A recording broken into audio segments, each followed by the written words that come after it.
Do you know why it's so hard for people to become wealthy? Here's a hint that you might not like to hear. It's not because of your boss. It's not because of banks. It's not because of big corporations. And it's not because of the way you grew up. The reason why it's so hard for so many people to become wealthy is because of what's between your ears. WWOPT. What will other people think? That one sentence has killed more dreams than any alarm clock. And the interesting thing is most of us, I'm going to go back to our childhood for a second. Most of us grew up with some sort of expectations on how life is supposed to be and how you are supposed to be. I grew up in a traditional Indian house. And the way that it is for a lot of people that grow up in Indian households is you got to grow up and become successful. Now, in my house, what that meant is I got to study hard in school and become a doctor. Actually, I was a little bit fortunate. My parents gave me two options. I could either go and become a doctor, or I could be a failure. The choice was mine. Now, when I say that my parents wanted me to be a doctor, it wasn't like a suggestion, oh, you should go out and become a doctor. No, it was since the day I started to speak, my parents told me, my family, my friends, our parents' friends, that I am going to become a doctor. And still, I think some people have a tough time understanding how strict of a household this might have been. So let me give you one more example. When I was in 8th grade, I was about 12 years old. I was struggling in my English class because English is my second language. And so my parents decided to get me a tutor. Now I'm going to say this again, I was 12 years old. But the tutor that my parents got me wasn't to help me in the English class that I was struggling in. My parents got me a tutor to help me study for the MCAT, the Medical College Admission Test, which is the test you take towards the end of your college career to get into medical school. So this guy knocks on my door. He's like, all right, who am I helping to tutor? He sees me, this middle school kid. He's like, I'm going to tutor this guy about how to get into medical school. And there's now my education about how I can go and study to get into medical school. Not my English class, but getting into medical school. And so when you come from this expectation, everybody has different expectations. When you have certain expectations, it becomes very difficult now for you to change what you're doing. But in order to become financially wealthy, you have to do something different because the reality, and I'm not just saying this generally, I'm saying this statistically, the majority of people are broke. The majority of people have little to no investments. The majority of people are nowhere near having enough financial security to be able to retire. And the majority of people are miserable at their jobs. Now, if statistically that is the case, if you keep doing what the majority of people do, you're going to end up like the majority of people, which in this case is broke, miserable, and unhappy. So if you don't want to end up like the majority of people, you can't keep doing what they do. So now, if we grow up with certain expectations on how life is supposed to be, you might be required to break some of these expectations. And this might not just be what your parents said. Maybe you went out when you got a degree, you got a certain job, you have a certain lifestyle, you have a certain thing that you have that people know you for. But in order for you to now achieve some financial success, you're going to have to do something different, which means you're going to have to start looking a little weird and a little different and a little crazy to your friends and your family and maybe your spouse too, which makes it very difficult. Like when I told my parents that I wanted to be an entrepreneur, it was a very difficult conversation. At first, my parents were like, what the heck is this whole idea of an entrepreneur or entrepreneurship? That doesn't make any sense. And then I told my mom, I was like, Mom, I want to one day maybe be a CEO of a company. And my mom looked at me and she said, how could somebody like you ever become a CEO? You don't have any business experience. Why would you or why would anybody let you be the CEO of a company? But this is where now, if you want to achieve something, you have to be the one that goes out and does something a little bit different.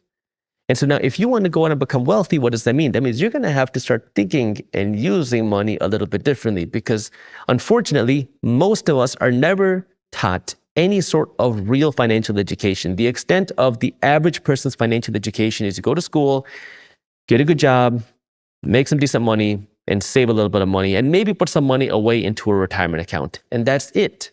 But now statistically, the majority of people who are entering retirement, and this just isn't the United States, this is around the world, the majority of people who are entering retirement don't have enough money now to be able to live their lives financially free the way that they want.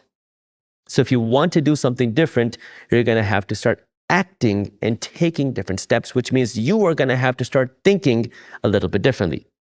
Which means you're going to have to build a wealthy mind because, like I said in the first lesson, your wealth starts here before it hits your bank account.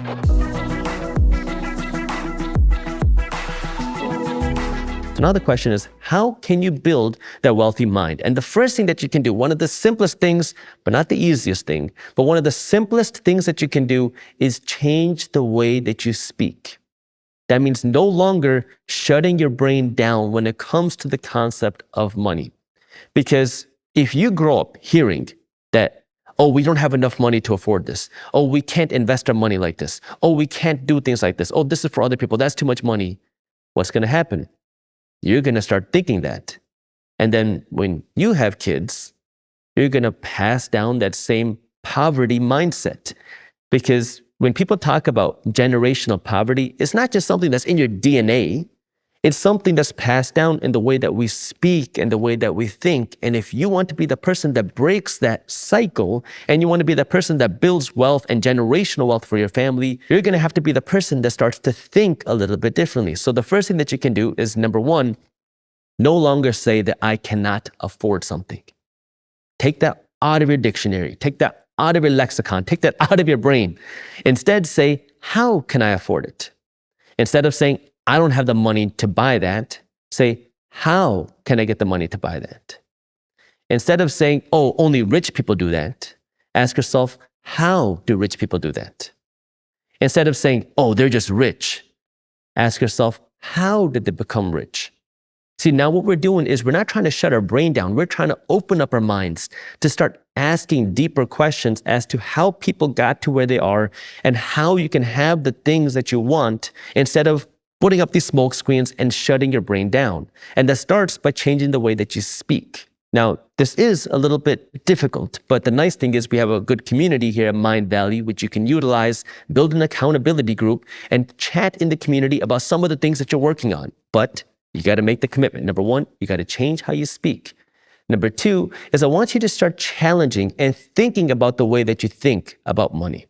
And this one is difficult because sometimes we have these sub thoughts of, maybe I am not good enough. Maybe somebody like me can't do this. Maybe somebody who grew up from my perspective, with my skin color, from my part of the world, from my neighborhood, can't go out and become successful. I cannot tell you the amount of times that somebody has told me, whether it's friends, whether it's family, whether it's coworkers, who said something along the lines that somebody who looks like you, somebody who's brown, somebody who wears a turban, somebody who has a beard is not going to be able to go out and achieve financial success on something like YouTube, because who's going to want to watch a random guy on YouTube who's brown, who has a turban, who talks about guacamole, talk about money?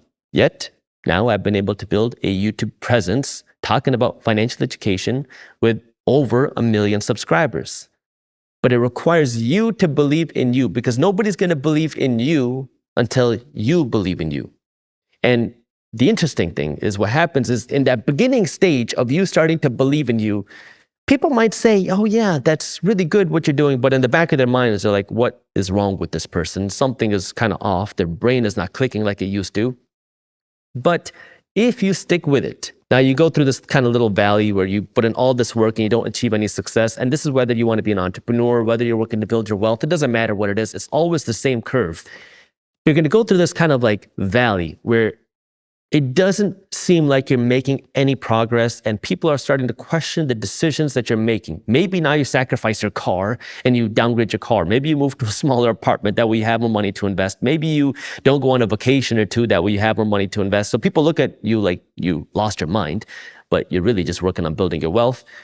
And so you kind of go through this valley and now you're really questioning your beliefs. But if you stick with it, then you will start to see some more success. And that's when people start to cheer you on. Like, wow, you're actually doing it. Now you're the underdog. You're starting to see success and you're starting to win. But then if you keep going and you start to see even more success, that's when the people that supported you start to question you again, because people want to see you succeed as long as it's not more successful than them. And this is where what ends up happening now is now you got to re-question your beliefs and really build that firmness in why you are doing what you do. And this goes back to what I was saying in the beginning of this lesson. You have to build that wealthy mind here. And that means you have to change the way that you think, but you also have to know why you are doing what you're doing. Why do you want to become successful? And if you say, oh, I just want to be rich and I want to have nice things, well, that motivation is fleeting. It's temporary. That's going to leave. Because when things get tough, Because when the economy goes down, because when your friends want to go to Cancun for a vacation, that's when you're going to be put to the test. And then you're going to have to make the decision. What is most important to you? And that's why you have to come out now and understand, why do you want to become financially successful? Why do you want to become wealthy? And I want you to really think about this. What is the reason for you wanting to do it? When I was in college, my friend gave me this audio CD. I don't know why he gave it to me, but I'm very glad that he did. It was an audio CD, this is before Audible was a thing, by a guy named Eric Thomas. And the name of the CD was The Blueprint to Success. It was a motivational CD. And I began listening to the CD and I was hooked. Like, I used to listen to the CD every time I was in the car, and I would listen to the CD so much to the point where I had memorized every single word in the CD. And the line that Eric Thomas talks about that really stuck with me was, when you want to succeed as bad as you want to breathe, that's when you will become successful. Which means now, what is it now that is going to be your driving motivation? Because when things get tough, you're going to have to make the decision of, what are you going to do? Are you going to now go out and watch Netflix, or are you going to keep working? Now, interestingly, on the topic of Netflix, what we've seen in the United States is that statistically, this is from the Bureau of Labor Statistics. This is not just some random numbers. The average American is watching over 2.5 hours of television a day. Now, if you project that out, if the average person is watching over 2.5 hours of television a day, that's almost 1,000 hours over the course of a year. That's almost 10,000 hours over the course of the next decade. Now, let me tell you something else. In 365 days, a year is going to pass. And 10 years will pass too. And the question is, 10 years from now, where do you want to be? 1 year from now, where do you want to be? And one of the things that people say holds them back from ever achieving their dreams is, oh, I don't have any time. Well, if the average person is watching 2 to 2.5 hours or 3 hours of brain-killing TV shows at the end of every night, what if now you reallocated that Netflix time, that TV time, to something more productive, something more educational, maybe reading books, maybe watching more quests, maybe working on a business idea, maybe learning more about investing, maybe doing something to build that financial education? Because if you do that, in 3 months, you're going to make a lot of progress. In 12 months, you're not even going to recognize how far you've come. And in 10 years, you're going to be a completely different person. But that requires you to, number one, know why you want to make a difference. Because it's kind of difficult to sacrifice giving something that's comfortable, sitting on the couch or on your bed watching Netflix and reading or learning or working on a business idea. That's uncomfortable because now you got to make some real sacrifices. But the thing that's going to help you do that and make those sacrifices is remembering why. Why do you want to become successful? But in order for you to know why you want to become successful, you have to actually want to become successful, which means you have to change the way that you speak.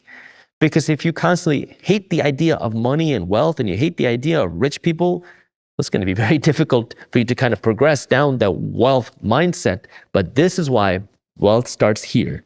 Your wealth starts in your mindset before it hits your bank account. And if you want to have the wealthy mind, that means you got to start by changing the way that you speak.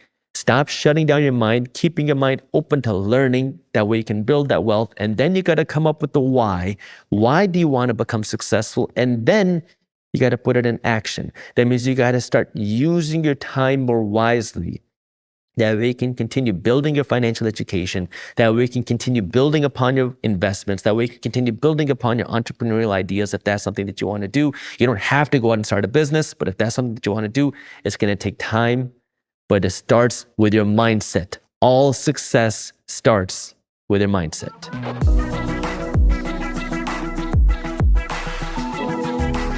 Your exercises for this lesson are to now come up with a plan.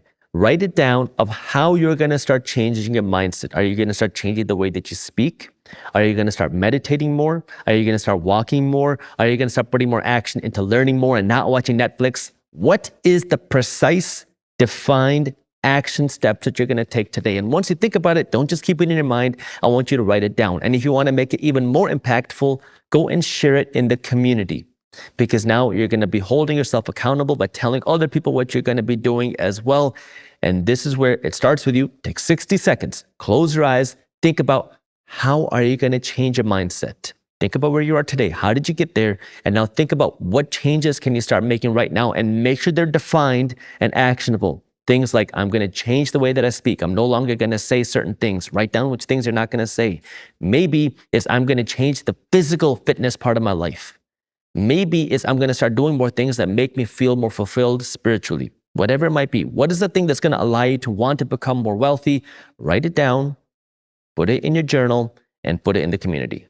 The reason you want to share this in the community is because now you're going to be holding yourself and other people in Mindvalley accountable, because now the goal is to level each other up. Because, well, when it's just you, it's just you. But when you have a whole community helping you, now not only do you have a community helping you, but you're going to help push other people as well. And that's how you can really see success in your life.